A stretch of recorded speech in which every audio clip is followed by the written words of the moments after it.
Именно по вине пьяных водителей в этом году произошло 73 ДТП, и это на 14% больше, чем в прошлом году. В результате таких пьяных автоаварий скончалось 18 человек. Особую тревогу вызывает именно ДТП по вине водителей, находящихся в состоянии опьянения. В этом году зарегистрировано 73 пьяных ДТП, аналогичный период 64, рост на 14%. В результате которых получили ранения 112 участников дорожного движения, небольшое снижение на 9%.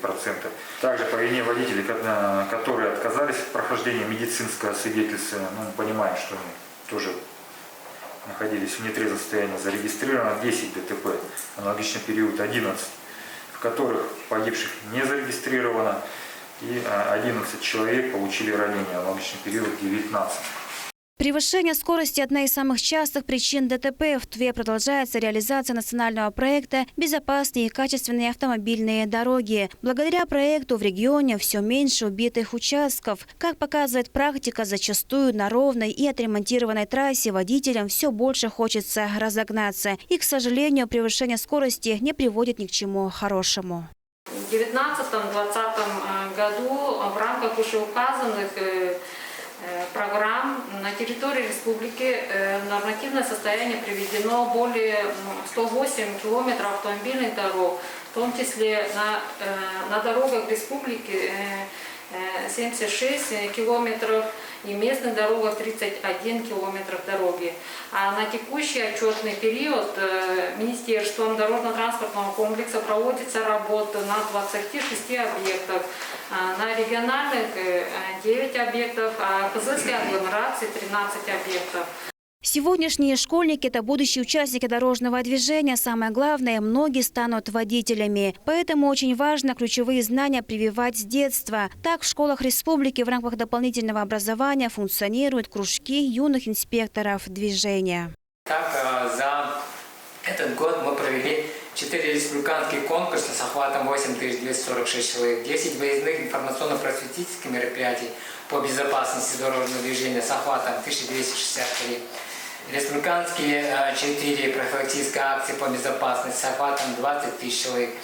Онлайн-тестирование с охватом 4500, а один республиканский семинар с охватом 95. Эти все мероприятия мы проводим со своими коллегами, участниками, с ГИБДД и так далее. Далее мы в школах, в 73 школах создали 149 родительских патрулей. Они проводят свою работу в основном в темное время суток, то есть вечернее время, утреннее время возле школ. Безопасность на дорогах республики – главная тема круглого стола. Для стабилизации ситуации на дорогах профильными ведомствами были внесены свои предложения и рекомендации. Хотел бы подчеркнуть о том, что действительно по части работы по теме пьяных водителей в здравоохранении, допустим, надо дополнительно алкотестеры, дополнительные медицинские работники, наркологи, специалисты и так далее, которые в своих рекомендациях мы написали, чтобы они в кратчайшие сроки смогли обеспечить. Со стороны Министерства образования поступают очень хорошие дельные тоже предложения, о том, чтобы нам надо усилять все-таки профилактическую работу, разъяснительную работу среди наших детей, и начиная с дошкольного образовательных учреждений. И действительно, мы понимаем, что дети с самого малого возраста, когда им объясняешь, они это понимают, они это воспринимают и очень хорошо исполняют, и это у них остается на всю оставшуюся жизнь. На встрече было озвучено, что в Туве значительно увеличилось количество автомашин. Сейчас их насчитывается около 100 тысяч. Немаловажную роль на дорогах играет и поведение самих участников дорожного движения, соблюдение так называемого дорожного этикета. Взаимное уважение на дороге и соблюдение простых правил сохраняет жизни.